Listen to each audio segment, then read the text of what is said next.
Ahora que están las situaciones tan terribles en el ámbito de la inseguridad, de la economía y de tantas cosas, la gente como que a veces se desespera, quiere soluciones rápidas, no llegan estas soluciones rápidas, pero uno tiene que enfrentarse siempre a la adversidad.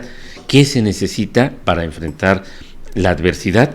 Pues vamos con un especialista, Mauricio Carvajal Guajardo, psicólogo, tanatólogo y logoterapeuta, viejo amigo de la casa, nos va a hablar de la resiliencia, que es lo indispensable para enfrentar la adversidad. Mauricio, buenos días. ¿Cómo le va, don Oscar? Es un gusto saludarlo y saludar a todo el equipo de por allá. Un abrazo para todos. Muchas gracias y pues bueno, nos da mucho gusto que compartamos con nuestro público un tema tan importante, sobre todo para la juventud. Bueno, esto ya afecta a todos, ya no hay edad, la gente a veces no sabe cómo enfrentar la adversidad, se desespera y busca salidas fáciles que no son las adecuadas. Sin embargo, la resiliencia, resistir algo negativo y adaptarse a eso mejor. ¿Nos puedes definir, Mauricio, esto de este término muy conocido, pero a veces confundido, de resiliencia? Sí, claro. Y efectivamente, como usted comenta, son signos de nuestro tiempo el estar angustiados, el tener azar sobre el futuro, el no saber bien a bien qué es lo que pasará con nosotros, con nuestras actividades, con nuestros familiares, con nuestra vida entera en el futuro inmediato y en el futuro a largo plazo.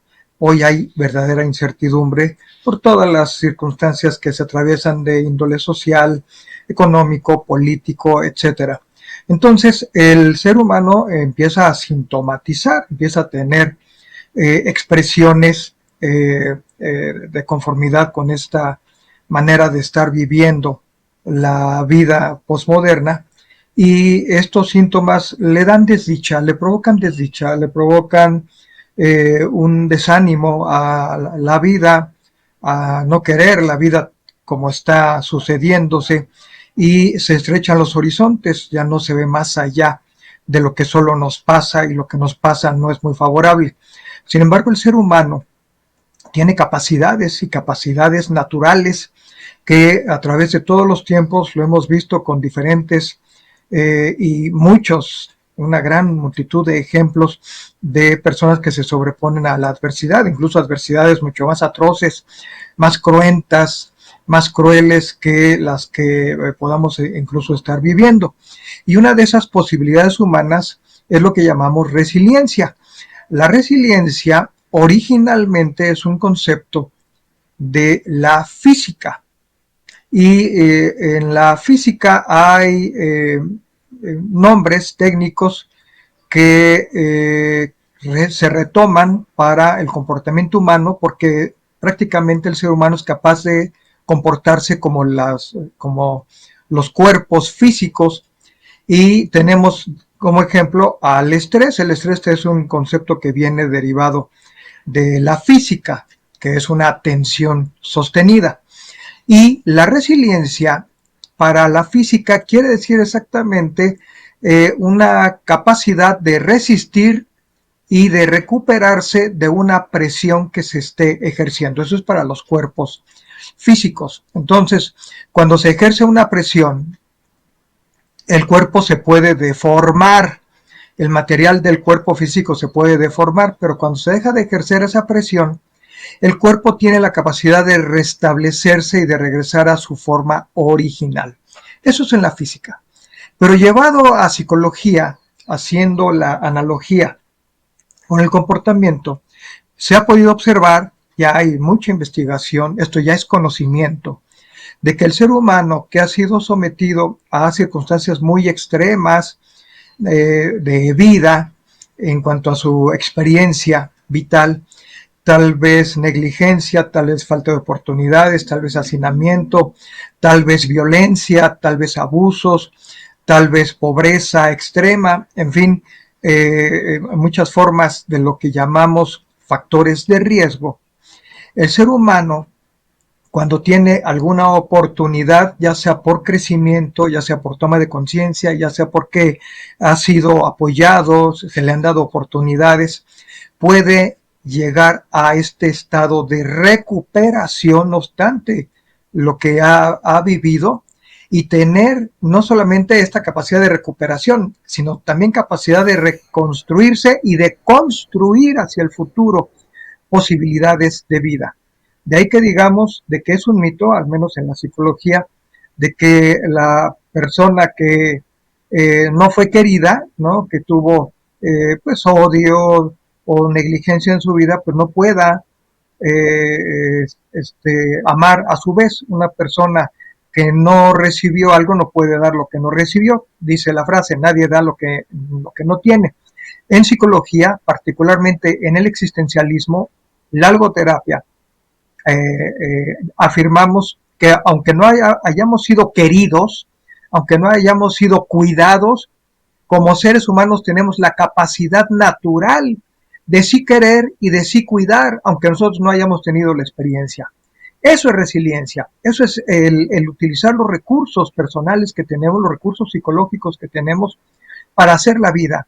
Entonces, cuando una persona ha estado sometida a circunstancias adversas y de pronto por crecimiento, por ayuda, por oportunidades, por toma de conciencia, está en posición de ofrecer una opinión sobre su vida, un comportamiento sobre su vida, y lo hace de manera valorativa, de manera intencional, de manera responsable, se dice que ese comportamiento es un comportamiento resiliente.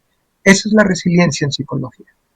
Pero entonces me da la impresión de que generaciones como las nuestras éramos resilientes antes de que se inventara la palabra, se le diera esta descripción y pues bueno, no es que no la necesitáramos, la teníamos sin saber que se llamaba así o sin que la nombráramos, pero posteriormente se ha ido perdiendo la capacidad de resistir y volver a lo que éramos antes ante las adversidades. Nuestra generación probablemente puede hacer, porque nuestra generación no vivió pruebas como el sismo o la pandemia, pero sí también nos enfrentábamos cotidianamente a las exigencias de la vida de entonces, donde la pobreza era pues más extendida, o no sé si más extendida, pero era común, nadie reclamaba, pero los que se rompían se volvían a recomponer, y ahora ese tipo de cosas no pasa a menos que reciban ayuda, o es una percepción equivocada la mía.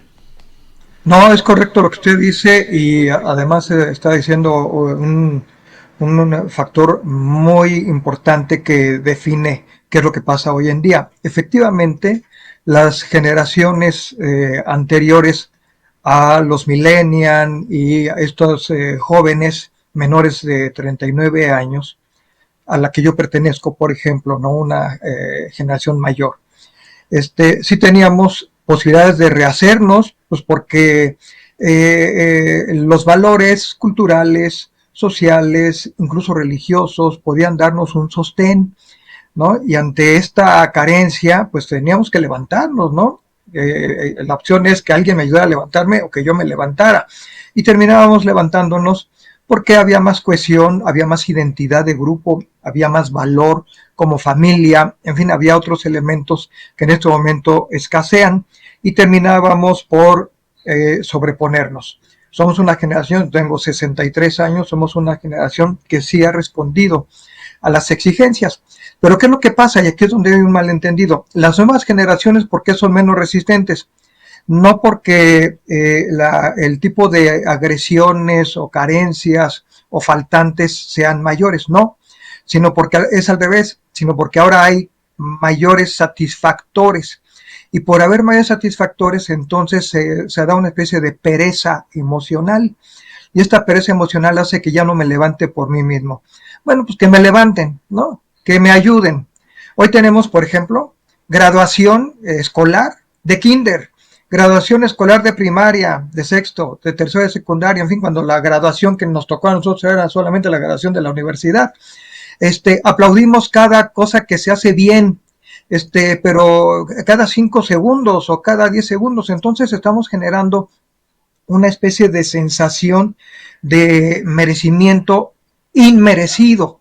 Y cuando no es reconocido por lo cotidiano, el joven de las nuevas generaciones en general, no hay totalidad, pero sí hay generalización, entonces se siente frustrado. Bueno, con un like que no se dé en las redes sociales, se deprime un joven. Entonces lo que tenemos ahora es un exceso de estímulos y que esos estímulos tienen que ser prácticamente dados a las nuevas generaciones sin que hagan ningún esfuerzo adicional.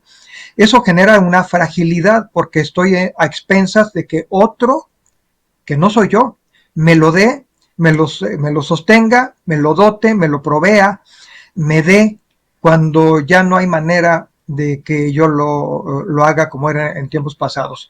Por ejemplo, bueno, antes pues, a un bebé se le enseñaba a que se levantara poco a poco y diera sus primeros pasos y uno estaba ahí al pendiente y se iba agarrando del sillón o le íbamos dando la manita y se daba el sentón y lo íbamos a levantar y le estimulábamos, ¿no? Hoy hay aparatos especiales, ¿no? Juguetes especiales para que nunca se caiga el niño, ¿no? Porque si se cae va a ser traumático y va a ser terrible. Entonces, a mí me parece que estamos empezando a ver los efectos de una sociedad de consumo, de consumo, de exceso de bienes que está generando fragilidad emocional. Bueno, nunca había escuchado una mejor descripción de la situación, fuera de motes, fuera de descalificaciones. Creo que ha sido una increíble explicación de por qué vemos el mundo como lo vemos.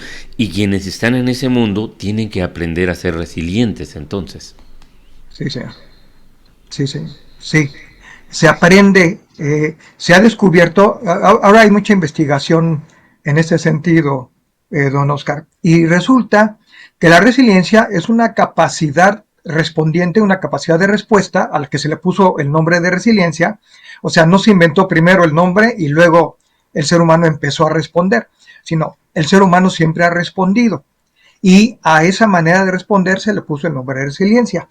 Quiere decir que ante la adversidad las personas somos capaces de sobreponernos, efectivamente, tal cual, al pie de la letra, ponernos sobre la circunstancia para hacer algo con nuestra vida y que pudiéramos seguir adelante. Ahora, la posibilidad está en que no solamente en situaciones adversas el ser humano pueda mostrar resiliencia, es decir, estas capacidades de sobreponerse, sino que se ha encontrado que puede ser educable, que puede ser enseñada, que hay manera de enseñar, de tener un esquema educativo, pedagógico, de enseñanza y aprendizaje de conceptos que fortalezcan la capacidad de respuesta resiliente cuando sea necesaria.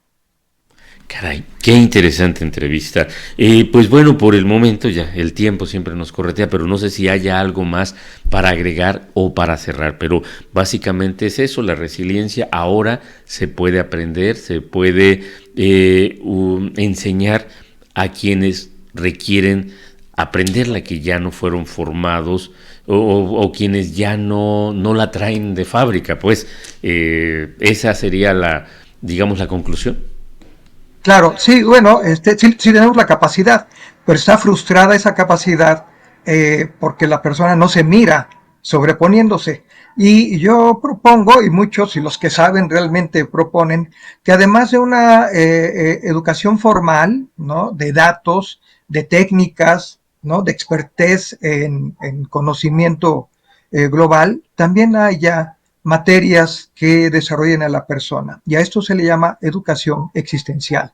Y esta educación existencial tendría la posibilidad de ir modelando, de ir enseñando, de ir haciendo reflexiones sobre las capacidades que tiene la persona, de mirarse a sí misma y de resolver su circunstancia y poderse levantar como el bebé que está empezando a caminar, levantarse después de un par de sentones, seguir adelante sin que haya el menor vestigio de un trauma que lo marque para siempre.